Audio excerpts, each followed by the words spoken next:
205 নিচে দেওয়া হচ্ছে। আজকে সোজাসুজি চলে আসি সাবজেক্টে, যে এই যে date of birth, place of birth, time of birth যেটা দিয়ে একটা বার্থ চার্ট বানানো হয়, জ্যোতিষী হিসেবে আমিও বানাই। এইটা মানে হলো যে মানুষটা জন্মাচ্ছে সেই সময় original date of birth, place of birth, time of birth দিয়ে ছকটা বানানো হলো। এই ছকের মধ্যে সব কিছু পাই, যেমন আমি দেখতে কীরকম হব, আমার যেখানে জন্মেছি আমি সেখানকার সেই বাবা মা বা পরিবারের আর্থিক পজিশন কীরকম হবে, পড়াশুনো কীরকম হবে, পরিবেশ কীরকম হবে, বন্ধুবান্ধব কীরকম হবে, চাকরি না ব্যবসা হবে, নিজের কোনো প্রফেশন হবে কি না, এবং নিজে কতটা ইনকাম করতে পারবো, এবং মোটামুটি মৃত্যুটা এইভাবে বোঝানো হয়। নর্মালি বিংশোত্তরী দশা বলা হয়, 120 বছর ধরে নেওয়া হয় একজন মানুষ বাঁচবে, সেই হিসেবে ক্যালকুলেশন করা হয়। কিন্তু অতটা অনেক মানুষ বাঁচে না।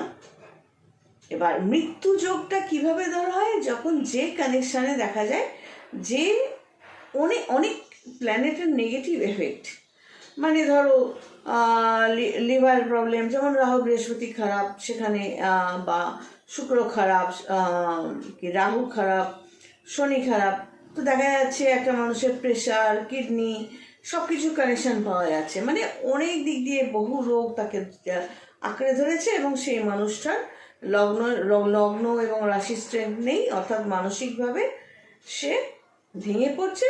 তো স্বাভাবিকভাবে বা বিছানায় শয্যাশায়ী হয়ে যাচ্ছে, বা পরিত্যক্ত অবস্থায়, মানে যাদের জন্য সে করলো তারা তাকে ফেলে দিল, এইভাবে ছুড়ে দিল, এবার সে অন্যের দয়াতে বেঁচে আছে। মৃত্যু সম যন্ত্রণা, আর সেইটাকে আমরা মৃত্যুযোগ বলি। এই মৃত্যু সম যন্ত্রণা যে কোনো বয়সেই হতে পারে। এইবার কথা হচ্ছে যে এই যে ঘটনাগুলো বললাম, এই প্রত্যেকটা ক্ষেত্রে একজন মানুষের ক্ষেত্রে কিছু নির্দিষ্ট মানুষের সাথেই পরিচিতিটা হয়। এই কোটি কোটি লোকের দুনিয়ার মধ্যে যে কোটি কোটি লোকের সাথে কিন্তু একজন মানুষের পরিচিতি হয় না। অর্থাৎ এই সম্পর্কগুলো আমরাই বয়ে নিয়ে আসি নিজেদের বার্থ চার্টে। মানে মনে করো আগের জন্মে তুমি আমার কাছ থেকে 5 টাকা ধার নিয়েছিলে, বা আমি তোমাকে খুব জ্বালিয়েছিলাম, বা তুমি আগের জন্মে আমার প্রতি খুব হিংসুটে ছিলে,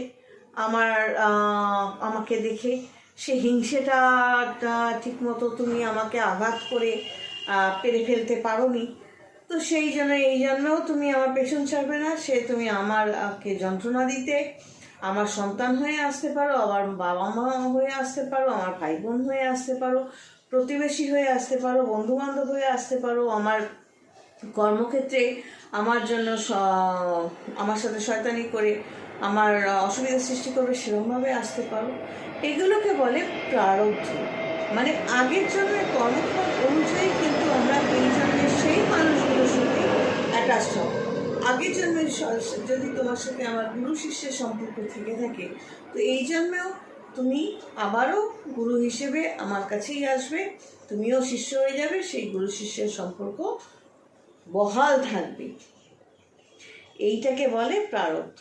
আর যখন এই প্রারব্ধ মানে এই লেনদেনের ব্যাপারটা এই জন্মে মনে করো ফিনিশ হয়ে গেল, তখন সেই ব্যক্তির সাথে রিলেশনটা ভালোভাবেই কাট আপ হয়ে যায় বা খারাপভাবেই কাট আপ হয়ে যায়, অর্থাৎ লেনদেনের পালা শেষ, এবার তুমি তোমার পথে, আমি আমার পথে। তখন হয় বিচ্ছেদ বা ডিভোর্স বা মৃত্যু বা স্প্লিট আপ হয়ে যাওয়া, আলাদা হয়ে যাওয়া, সেটা যে কোনো সম্পর্কেই হতে পারে। তো কতটুকু সময় আমরা একসাথে চলবো, ভালোভাবে চলবো, না লড়াই করতে করতে চলবো, না কাঁড়া ছুটতে ছুটতে চলবো, এবং কোন সময়টায় গিয়ে আমরা আলাদা হয়ে যাব, ইট ডিপেন্ডস অফ প্রারব্ধ। সেই আগের জন্মের কর্মফলটাই আমরা বয়ে নিয়ে যাব যতদিন পর্যন্ত এই লেনদেনটা, হিসেবটা ক্লিয়ার না হচ্ছে। সবাই ভালো থেকো, God bless and take care.